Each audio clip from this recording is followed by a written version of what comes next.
soit Dieu. Nous avons loué le Seigneur ce matin, nous nous sommes réjouis. Nous avons vu la semaine dernière sur le combat spirituel. Vous avez vu un enseignement qui était assez chargé. Alors on va alléger un peu aujourd'hui. On va continuer sur la même lancée. Nous avions vu que les armes d'Éphésiens 6 étaient des armes que nous devions utiliser dans la prière. J'aimerais ouvrir d'autres portes avec vous aujourd'hui, sur comment lutter contre les esprits méchants, contre les dominations, contre les choses qui nous entourent. Alors il y a les armes d'Éphésiens qui se manifestent dans la prière, mais il y a d'autres armes aussi à utiliser.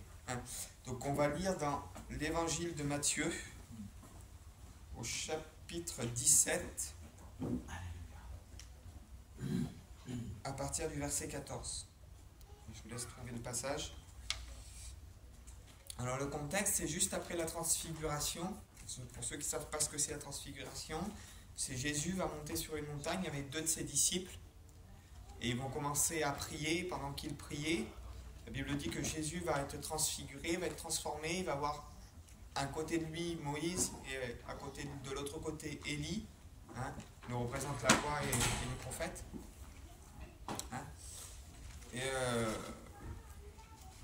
donc Jésus va être transfiguré, ses disciples vont être étonnés de ce qu'ils vont voir, et juste après cet événement, ils vont descendre de cette fameuse montagne. Et donc on retrouve donc au verset 14 du chapitre 17 de l'évangile de Matthieu, il décrit ces paroles. Lorsqu'il fut arrivé près de la foule, un homme vint se jeter à genoux devant Jésus, et il dit: Seigneur, aie pitié de mon fils, qui est lunatique, et qu'il souffre cruellement. Il tombe souvent dans le feu et souvent dans l'eau. Je l'ai amené à tes disciples, mais ils n'ont pas pu le guérir. Race incrédule et perverse, répondit Jésus. Jusqu'à quand serai-je avec vous, et jusqu'à quand vous supporterai-je? Amenez-le-moi ici.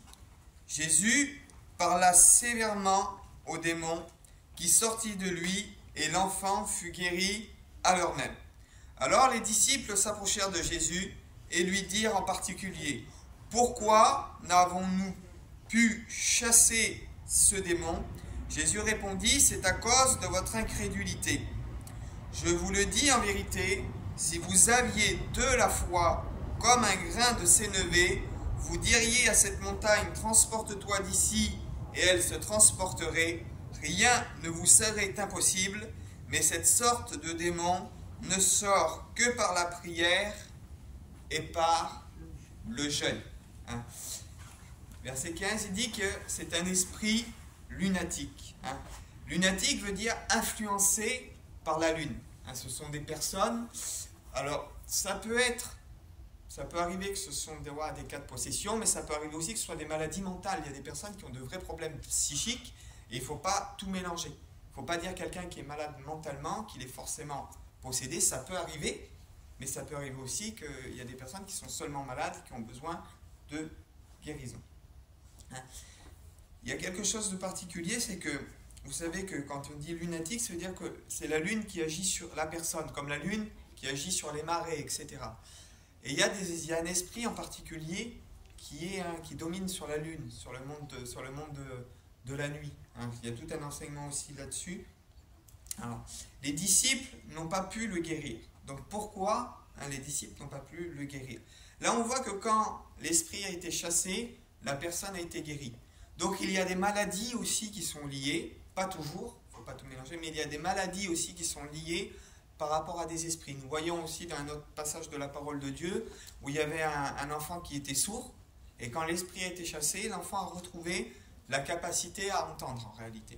Donc nous voyons aussi qu'il y a des esprits qui peuvent rendre malades, des esprits qui peuvent tenir les gens captifs dans leur pensée, dans leur esprit, mais aussi dans leur corps. Pourquoi n'avons-nous pas pu chasser cet esprit? Jésus leur dit au verset 19, c'est à cause de votre incrédulité. Et là, il y a quelque chose d'important. À cause de votre incrédulité. Le mot incrédulité, en grec, il se dit apistia, ce qui signifie infidélité ou alors sans foi.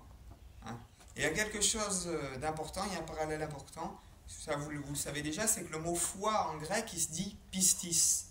Et pistis, c'est le contraire de apistia, en fait, parce que pistis, c'est la foi et la fidélité.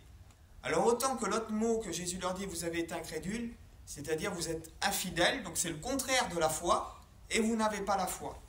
Nous voyons que la conduite des disciples par rapport à cet événement ou à cet esprit, en réalité, va être contraire à ce qu'ils devraient pratiquer pour obtenir la délivrance. Pourtant, les disciples étaient accoutumés. On voit que un petit peu avant, quand il les envoie 2 par 2, ils chassent les démons, etc.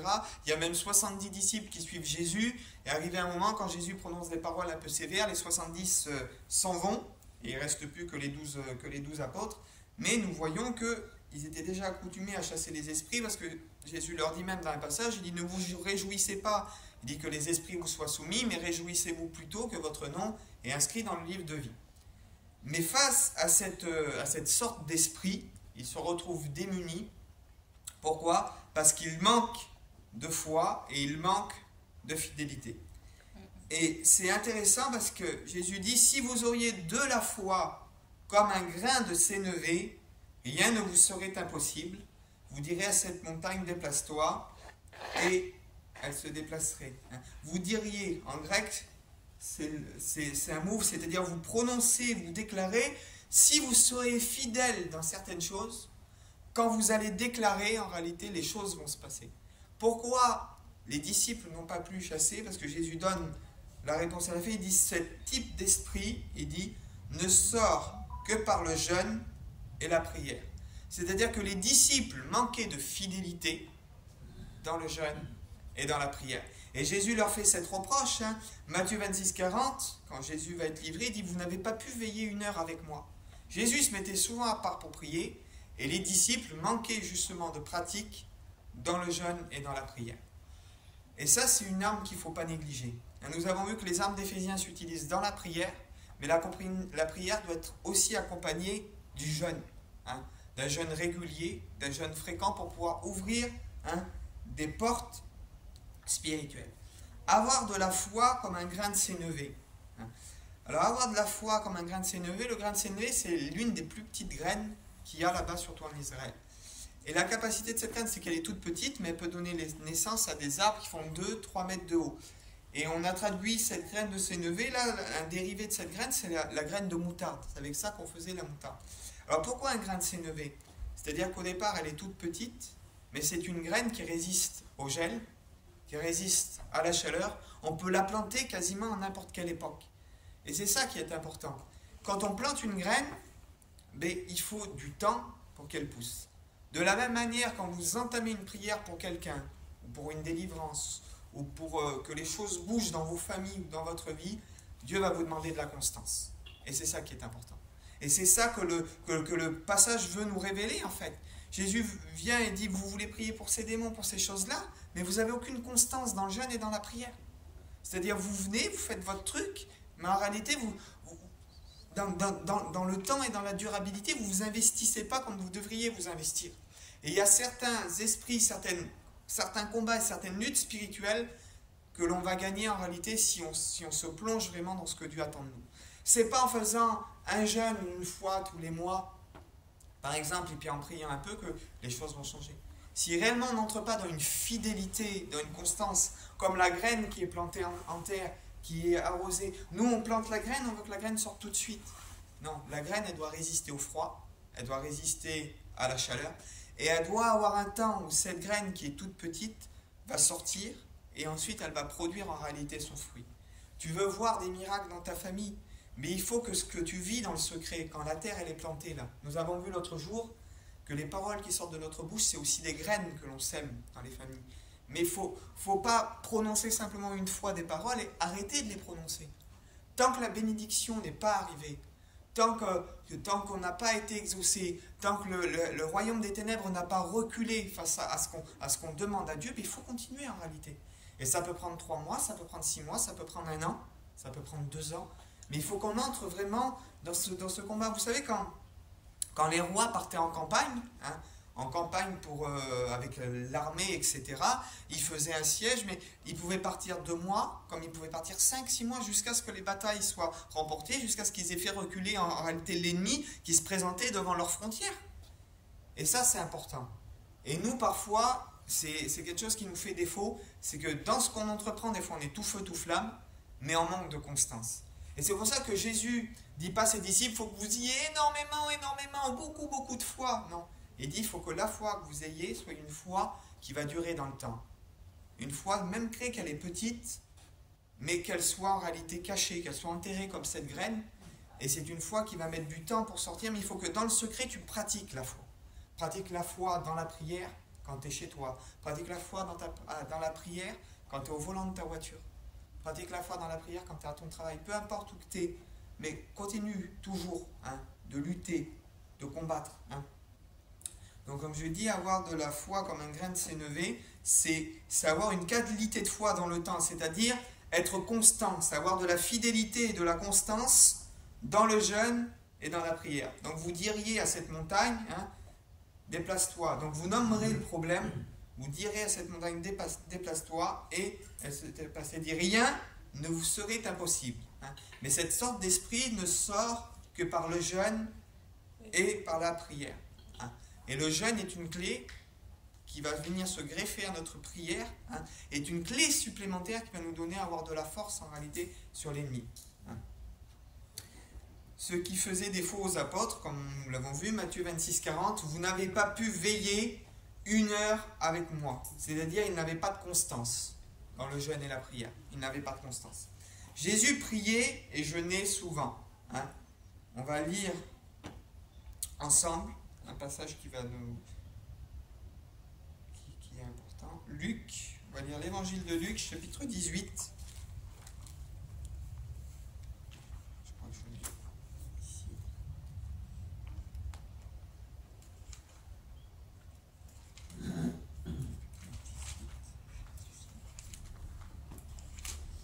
Luc 18.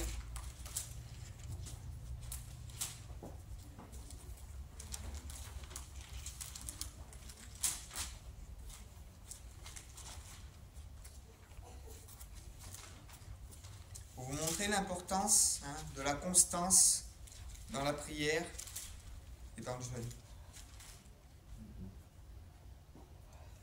Luc 18. Jésus adressa cette parabole pour montrer qu'il fallait toujours prier et ne pas se relâcher. Donc c'est le caractère de Jésus. Il dit, il y avait dans une ville un juge qui ne craignait point Dieu et qu'il n'avait d'égard pour personne. Il y avait aussi dans cette ville une veuve qui venait lui dire « Fais-moi justice de ma partie adverse ». Pendant longtemps, il refusa. Mais ensuite, il dit en lui-même « Quoique je ne craigne pas Dieu et que je n'ai pas d'égard pour cette personne, néanmoins, parce que cette personne m'importune, je lui ferai justice afin qu'elle ne vienne pas sans cesse me casser la tête. » Le Seigneur ajouta « Entendez ce que dit le juge inique. Et Dieu ne ferait-il pas justice à ses élus qui crient à lui jour et nuit? Et tardera-t-il à leur égard? Je vous le dis, il leur fera promptement justice. Mais quand le Fils de l'homme viendra, trouvera-t-il la foi sur la terre? C'est-à-dire que Jésus est en train de nous dire, quand il va venir, est-ce qu'il va trouver des hommes qui auront cette fidélité dans la prière, qui auront cette fidélité dans le jeûne? On veut des victoires, mais on n'est pas prêt à payer le prix. On veut des victoires, mais on n'est pas prêt à s'investir. Ah, je vais jeûner plus tard. Ou moi, le premier, il a fallu que je comprenne des choses pour rentrer dans ces dimensions spirituelles. Mais on veut voir, la Bible nous parle qu'il y en a qui ont reçu des dons de guérison, des dons de miracles, etc. On veut voir des dons de miracles, des dons de guérison, mais on n'est pas capable d'aller les chercher aussi dans la prière.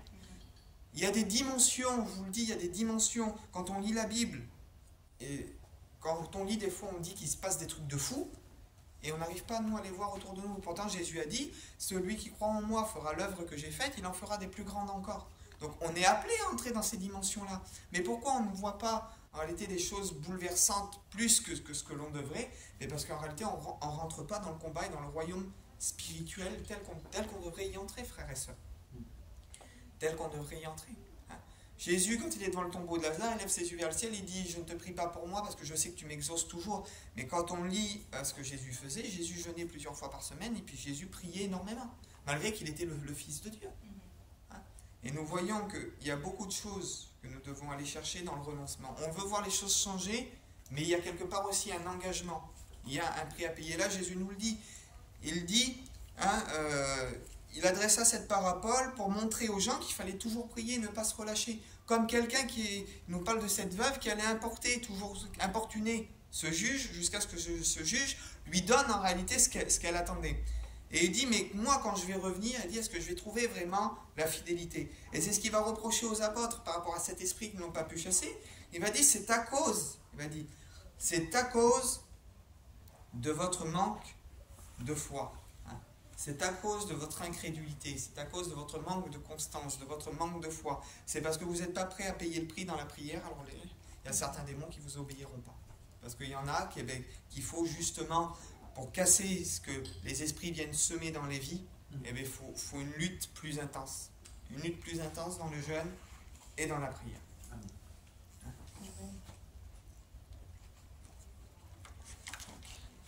C'est la fidélité dans le combat spirituel qui va ouvrir plus de portes. Fidélité, comme je dis, dans la prière, plus dans le jeûne.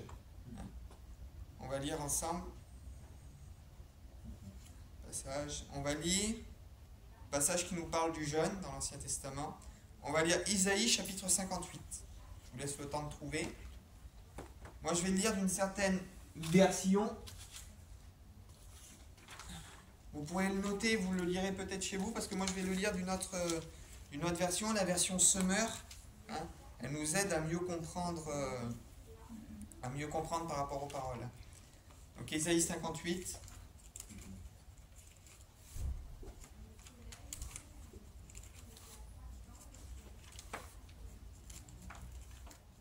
Isaïe 58 nous dit ces paroles.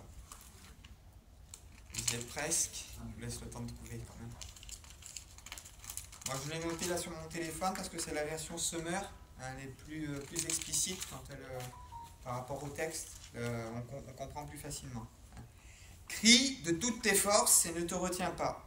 Fais retentir ta voix comme le son du corps à mon peuple.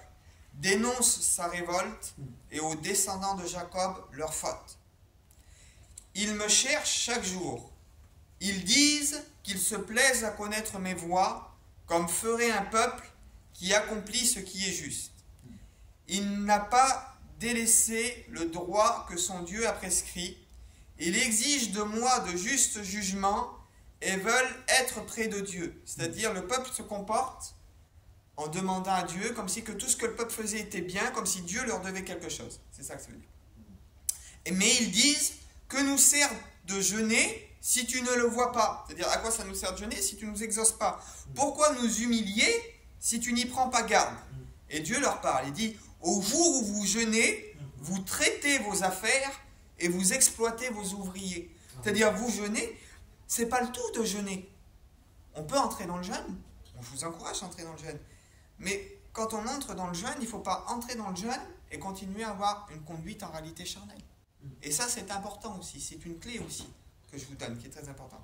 Il dit, vous passez votre jeûne en procès et querelle, en frappant du poing avec méchanceté. Ce n'est pas des jeûnes comme ceux d'aujourd'hui que vous ferez entendre votre voix dans les cieux.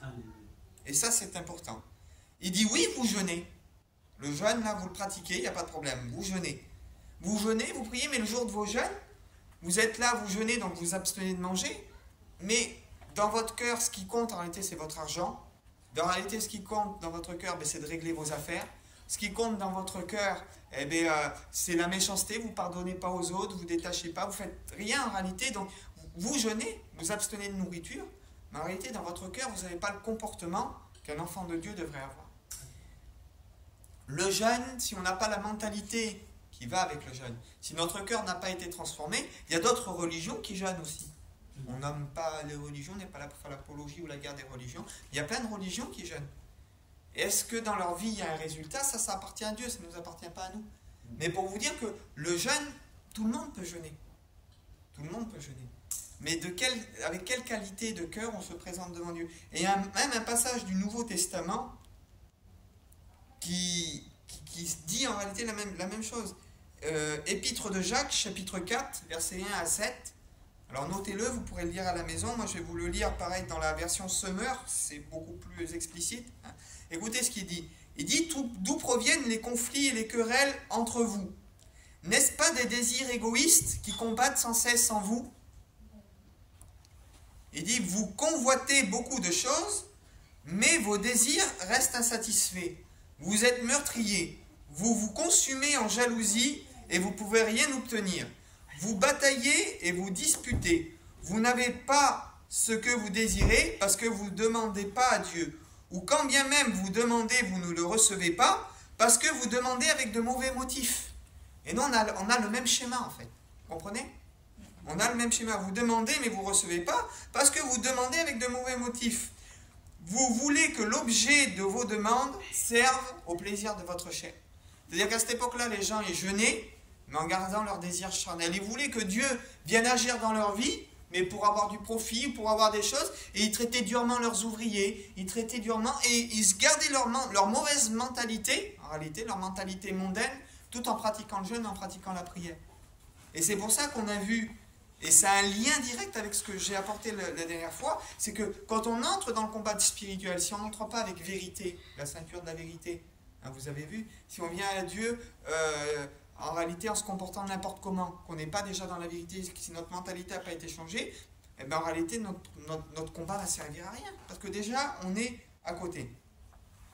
Alors le passage est dur, il va dire, peuple adultère que vous êtes, ne savez-vous pas qu'aimer le monde, c'est haïr Dieu? Vous comprenez bien qu'haïr le monde, c'est pas écouter un peu de musique, c'est pas... Non, haïr le monde, c'est un comportement, c'est une mentalité réellement. Hein? Notre passage qui dit que les choses du monde, ce sont la convoitise de la chair, la convoitise des yeux et l'orgueil de la vie. Hein? C'est ce que nos yeux regardent. Et notre passage, il dit car c'est du cœur, il dit que sortent, il dit les mauvaises pensées, les adultères, les vols, etc. Donc c'est pas ce qui va rentrer dans ce que je vais regarder, c'est pas ce qui va rentrer en moi qui va me souiller. Jésus dit c'est pas ce qui rentre en vous qui vous souille, mais c'est ce qui en sort. Par contre, il est vrai, suivant ce que je regarde, ça peut faire naître des mauvais désirs en moi, et si je ne fais pas attention, ça peut faire sortir des mauvaises choses. Mais j'ai toujours je dois toujours essayer de contrôler, de réfréner ce qui va sortir. Malgré que je ne peux pas toujours contrôler ce qui rentre.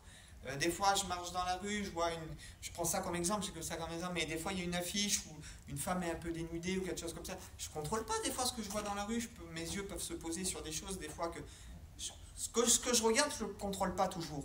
Et maintenant, ce qui peut sortir de mon cœur, ça, je peux le contrôler. Hein? C'est ça qui dit, garde ton cœur plus que tout, car de lui viennent les sources de vie. Donc, peuple adultère que vous êtes, ne savez-vous pas que aimer le monde, c'est haïr Dieu? Si donc, quelqu'un veut être ami du monde, il se fait ennemi de Dieu. Prenez-vous pour des paroles en l'air ce que déclare l'Écriture. Dieu ne tolère aucun rival de l'esprit qui fait habiter en nous, mais bien plus grande est la grâce qu'il nous accorde. Voici donc ce que je déclare et ce que déclare l'Écriture. Dieu s'oppose aux orgueilleux, mais il fait grâce aux simples.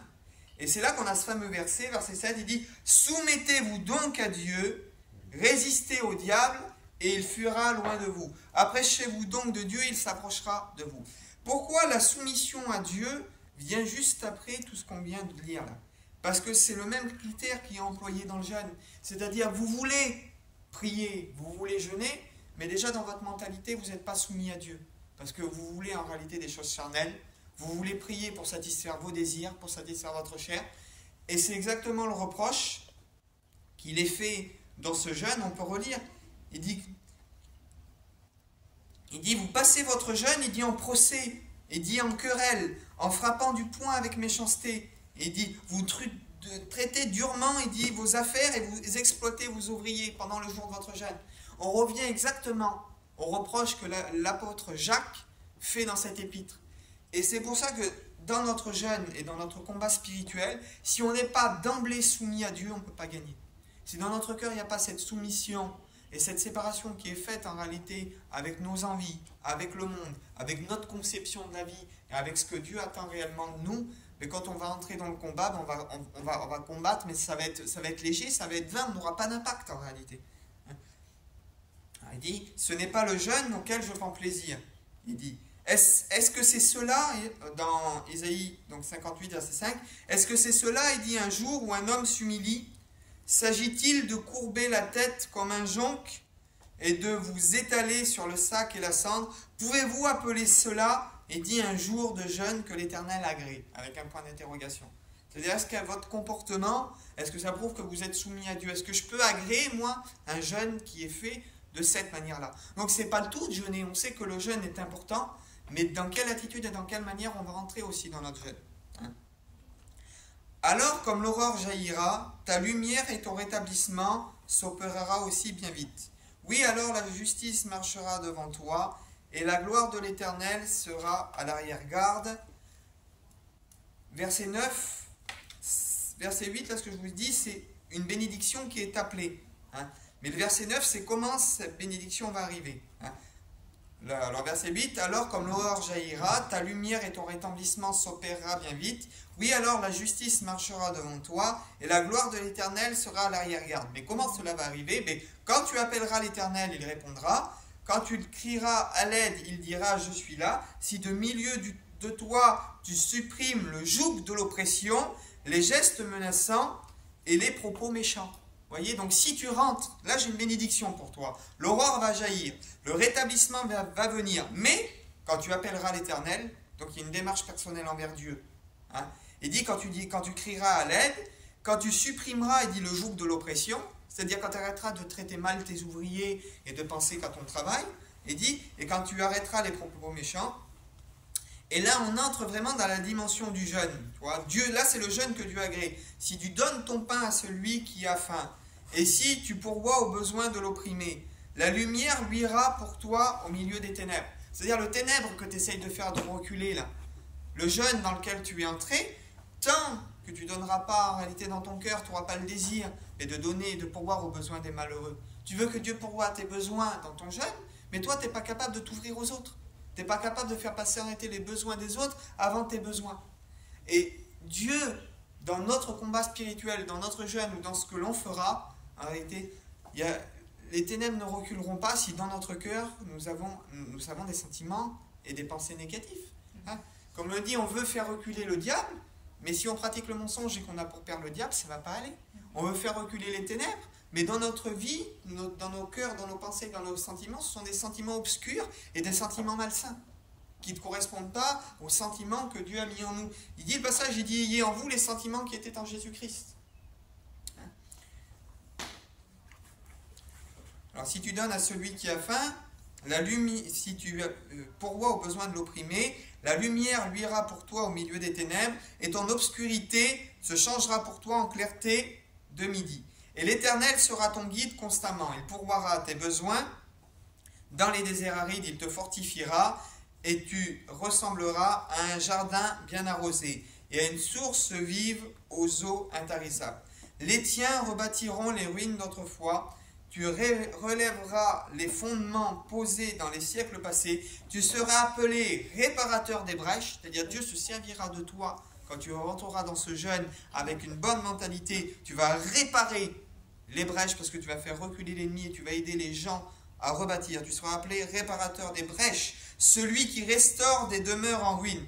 Si le jour du sabbat, donc du repos, tu ne travailles pas, si tu t'abstiens de traiter tes affaires, en ce jour qui m'est consacré, si pour toi le jour du sabbat est un temps de délice, si ce saint jour de l'Éternel tu le tiens et estimes, et si tu le respectes en t'abstenant de faire ce qui te plaît, de traiter tes affaires et de tenir de longs discours. Donc le jeûne, c'est ça.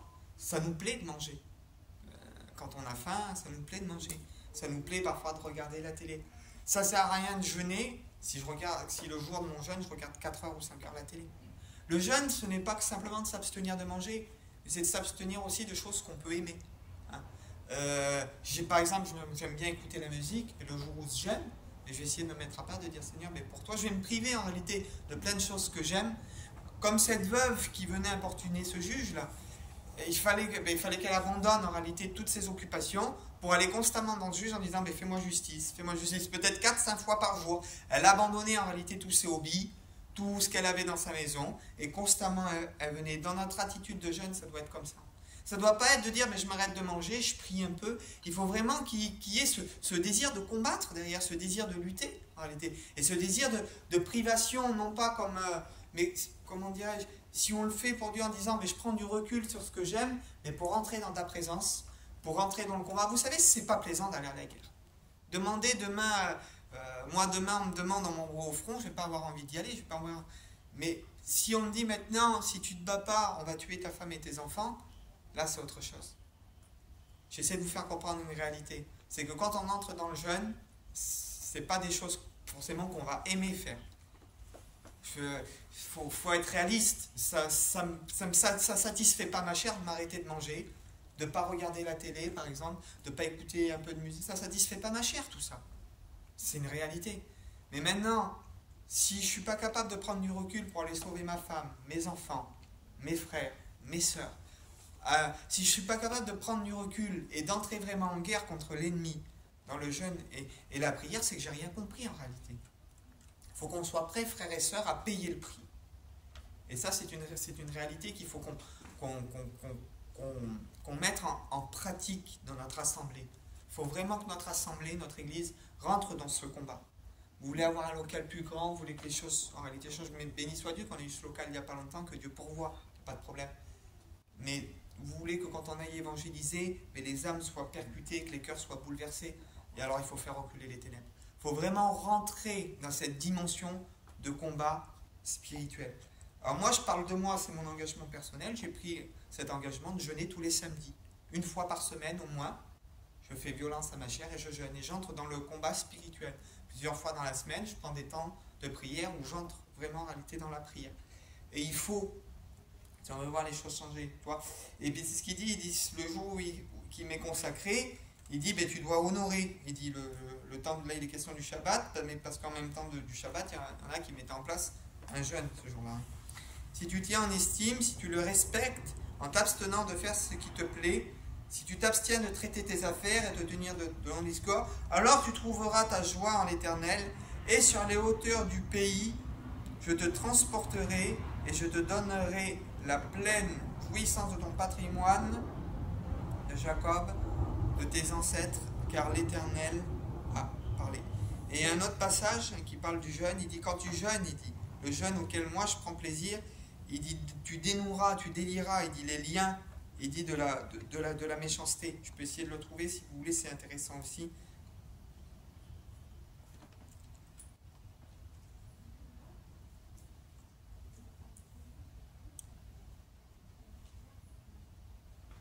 Puis après on priera le Seigneur.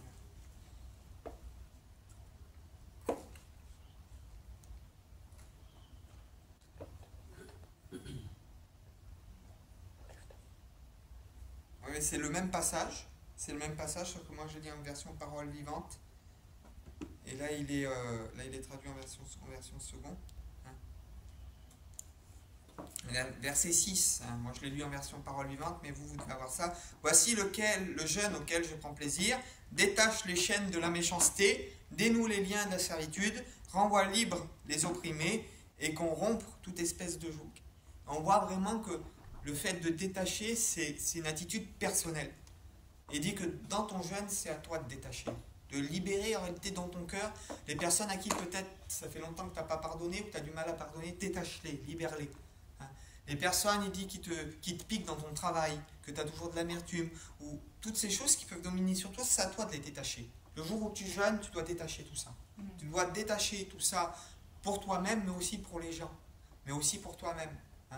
De payer vous savez, le pardon, des fois, c'est bizarre ce que je dis, mais même si à tes yeux la personne ne mérite pas le pardon, le fais même pas pour lui, mais fais-le pour toi, parce que tu mérites que ton cœur soit léger. Tu mérites que ton cœur soit libéré d'un poids et d'une oppression que tu lui fais subir. Parce que de tenir quelqu'un captif dans ton cœur, en réalité, tu fais vivre une oppression à ton âme qui n'est pas bonne. Tu fais vivre une oppression à ton âme qui n'est pas bonne. Et ça c'est important. Ça, c'est important. Donc, si nous jeûnons, ou nous entrons dans le jeûne qui est agréable à Dieu, nous devons être soumis à Dieu. Et comme je vous dis, on a le même parallèle dans Jacques, chapitre 4, versets 1 à 7. Il dit, vous demandez, il dit, mais parce que vous ne recevez pas, parce que vous demandez mal. Vous jeûnez, vous faites, mais vous ne recevez pas, parce que vous faites tout ça dans le but de satisfaire vos plaisirs, de satisfaire votre chair. Et il dit après, soumettez-vous donc à Dieu, résistez au diable, il fuira loin de vous. C'est-à-dire que si je me soumets à Dieu et que j'entre dans le jeûne et dans la prière à la façon de Dieu, dans une constance et dans une lutte qui va être continuelle, alors quand l'ennemi va venir, je vais simplement avoir qu'à résister, c'est-à-dire prier, résister, chercher la face de Dieu, et il va fuir. C'est un combat c'est-à-dire que si je prends les armes de Dieu, le combat il est gagné d'avance en fait. Si je prends les armes de Dieu, le combat il est gagné d'avance. Pourquoi je perds mon temps? Parce que je ne combats pas à la manière de Dieu. Pourquoi je muse? Parce que je n'entre pas dans le domaine spirituel dans lequel Dieu veut me faire rentrer. On s'agite, on se tracasse, on ne voit pas les choses bouger, mais parce qu'on ne fait pas les choses. Dieu a un schéma. Si on entre dans le schéma que Dieu nous a donné, on va résister. Mais comment? Mais je jeûne une ou deux fois par semaine, je prie, je résiste, mais l'ennemi va fuir, l'ennemi va reculer. Parce qu'on jeûne à la manière de Dieu. Parce qu'on combat à la manière de Dieu. C'est important. On lit ce dernier passage, et après on prie le Seigneur. On va lire. On va l'avoir, il est ici.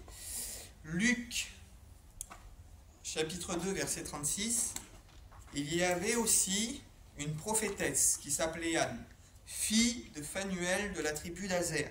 Elle était très âgée. Dans sa jeunesse, elle avait été mariée pendant 7 ans. Puis elle était devenue veuve et avait vécu seule jusqu'à 84 ans. Elle ne quittait jamais le temple où elle servait Dieu nuit et jour par le jeûne et la prière. Elle arriva aussi qu'elle-même à un moment, elle louait Dieu, elle parlait de l'enfant à tous ceux qui attendaient que Dieu délivre Jérusalem. Il dit qu'il y avait une femme dans le temple qui servait Dieu. Le mot service qui est employé, là c'est important, c'est le mot ministère. Qui avait un ministère, elle servait Dieu, elle avait un ministère dans le jeûne et la prière. Amen. Et cette femme-là, c'était une femme qui entrait constamment dans le jeûne et la prière. Et nous, on croit que ce n'est pas important. On croit que c'est anodin. Il y a même des femmes, vous imaginez, des femmes de Dieu qui ont été mandatées pour ça. Il y en a qui ont été mandatées pour chanter. Il y a des femmes de Dieu qui chantent, qui chantent plusieurs chants, qui dirigent un peu la louange, etc. Il y a des femmes qui ont été appelées diaconesses, à placer les chaises, à ranger l'église, à aider dans le domaine du diaconat. Et il y a des femmes qui ont été appelées, même des hommes qui ont été appelés, à avoir un ministère dans le jeûne et la prière. Donc vous imaginez comment Dieu considère en réalité cette arme-là. S'il y a des femmes, des frères ou des sœurs qui entrent dans le combat pour notre Église dans le jeûne et la prière, mais Dieu ne va pas pouvoir faire autrement en réalité. Et l'ennemi ne va pas pouvoir faire autrement que de reculer. Et Dieu ne va pas pouvoir faire autrement, comme cette parabole de ce juge inique, il dit de la même manière, il dit que ce juge inique était importuné, mais qu'il a cédé. Il dit Dieu, il dit ne ferait-il pas grâce à ses élus qui entrent dans cette dimension de prière et qui demandent grâce jour et nuit. Donc vous avez compris, c'est une clé supplémentaire par rapport au combat spirituel. Alors entrer dans le combat spirituel, oui, comme nous l'avons vu la semaine dernière, mais entrer avec une constance, accompagnée aussi du jeûne, pour faire tomber des royaumes spirituels, faire reculer aussi certains esprits, mais qui ne reculent qu'au travers le jeûne et au travers la prière. Il y a des esprits qui reculent qu'au travers qu'une constance. Parce qu'il y a une hiérarchie aussi dans le domaine satanique, c'est comme ça. Il y a une hiérarchie, il y a des anges déchus qui sont plus ou moins puissants, qui sont plus ou moins forts, et il y en a mais qui reculent plus facilement que d'autres en réalité. Il y en a qui reculent plus facilement que d'autres. Et c'est à nous en réalité dans la prière à aller en réalité casser tout ce que l'ennemi essaie de bâtir avec l'aide de Dieu. Je n'irai pas plus loin, vous avez compris quelles sont les clés, les portes, enfin les clés pour ouvrir les portes ce matin, ce que nous avons vu ensemble. Nous allons stopper notre vidéo. Nous allons prier le Seigneur. Seigneur, merci pour ta vérité.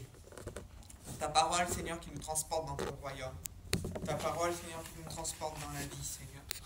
Seigneur, nous voulons, Seigneur, Père de grâce, nous engager.